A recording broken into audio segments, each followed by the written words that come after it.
Morning mga Sunog yung ka-Angel Universe. chicharon bulaklak. Ayun na naman, meron na naman tayo panibagong mga issue. na kailangan talaga malaman. Natatawa lang kasi ako dito sa nagawa niya ngayon ay hindi na maganda. Overload Paris ni Dio. Dati walang pumapansin, ngayon meron.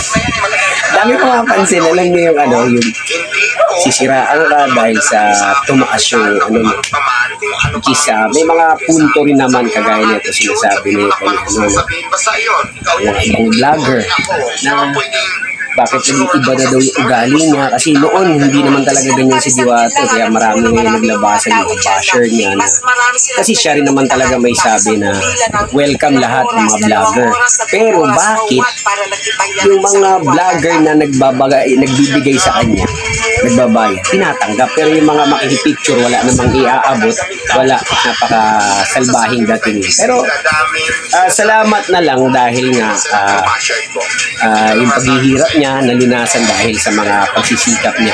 Napakagaling ng pagsisikap. Totoo rin naman talaga na kapag nagkapera, nagbabago. Marami akong kaibigan ganyan.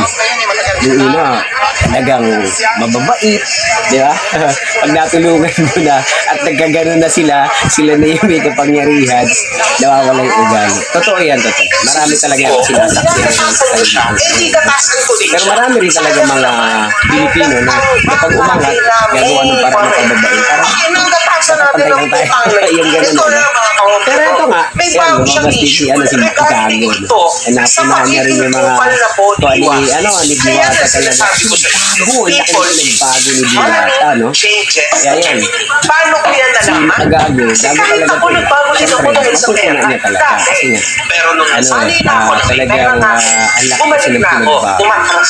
Lahat yung bait, lahat tanggap, lahat pero pag tayo magpapicture na lang, nakita ko rin yun.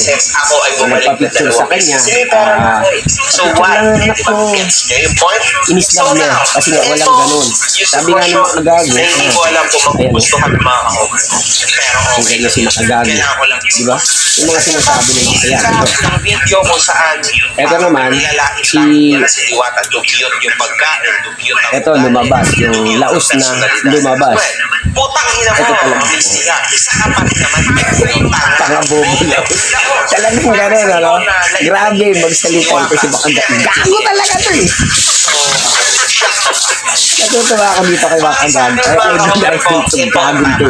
Gago eh. Napapanigiran ka. Lahat pinupuna niya. Talaga naman kasi, lalabas ka ngayon dahil may sumikat, lalabas ka din. Dumating si Rosman, Gago talaga. dumating si Wamos, dumating si Ali, Talagang dumating sa kasikapan mga sikat na personalidad. Wala Diwata, ang daming lumalabas. Mga vlogger, Naalala mo sikat. yung pangako ko sa'yo Kasi na kapag nagdagdag wala puntos yun sa vlog nila, sa content nila. Pero bilib ako dito kay Makagago, siya lang hindi nagpunta ron, no? Kasi nga naman, nga naman, ba't ako magpupunta ron? Yung itutulong ko dun sa kanya, ibibigay ko ang yaman na nun. Ito sa mahirap. Ikaw ang nagsabi Kita sa mo isa dahil sa sa mga pagtulong mo dyan sa kay interview na Diwata, sagot mo sa akin. yung pangit niyang mukha Mga noon, vloggers ay gumanda. ikaw mo, welcome. pero yung ugali niya, na lahat ng pumangit. mga tangan, dugyot na mga kung sino-sino Nakakapangit talaga ng ugali ang pupunta sa iyo. ayun. Diyan mo malalaman yung paano magiging humble, ano. Parang ito si Rosmar. Si Rosmar, napakabait. Do the best meal Mahirap siya in the noon. world. Diba? Yumaman. Pero ganun pa rin ugali. Same. Diba? Kasi nakapangasawa siya. Dahil yung tao rin. Siyempre yung asawa mo. Kasi wala ka ng ibang ginawa, kundi tanggihan lahat ng kasama mo. Kundi sabihin na busy ako, ganito. O, mamaya na busy ako. Tangin na ikaw ang nagsabi na okay lang sa'yo na dumating lahat ng mga vloggers ko. At isa pa, ba't ba kayo nagpapabili? Anong motibo? Dahil inspire kayo? Dahil inspire kayo na sumikat siya, dahil mahirap na buhay lang siya. Nag-guided siya dahil sa mabuting tao niya. Ganun Ang mga Pilipino po, sanay na sanay ang mga Pinoy sa mga tinatawag natin na Itong si Diwata. na buhay. Yung tipong Noon kasi pangit talaga. Pangit na yung kawal. tipong nagsasarsahan Sakahan tayo, hindi naman talaga maganda. Gumanda lang siya dahil nga sa kasikatan niya. Kaya maganda, feeling niya, maganda na talaga siya. Pero ang hindi niya nababago yung ugali, no? maganda na nga sana siya sa paningin ng ibang tao dahil nasa kasikatan niya. Dapat sinamahan niya ng kagandahan ng loob.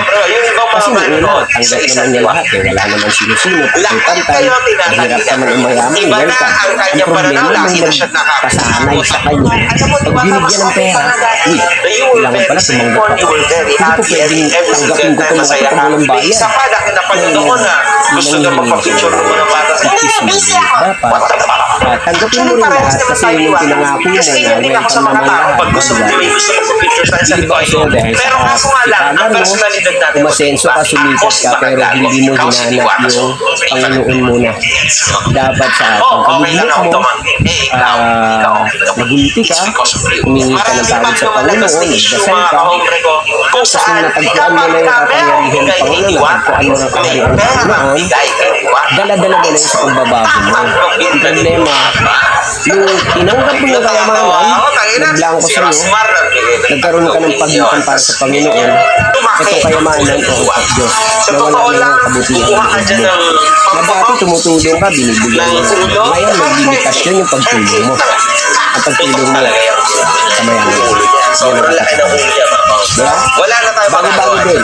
Yung Pag-ibig. syndrome po Yung ni dapat Diwata ay natin na paubos na ibahagi sa talaga. mga It's kapwa over. natin. It's almost finished. Pwede pa. Makikigaman. Pero it's almost done. Pag-isipan It's mo. only a matter of Pag-isipan mo kasi. days. Yan ang ano, So, wala na pong influencer na sikat ng buhay na mo. kulang na hindi pumunta doon. Siyempre, aside lang sa akin.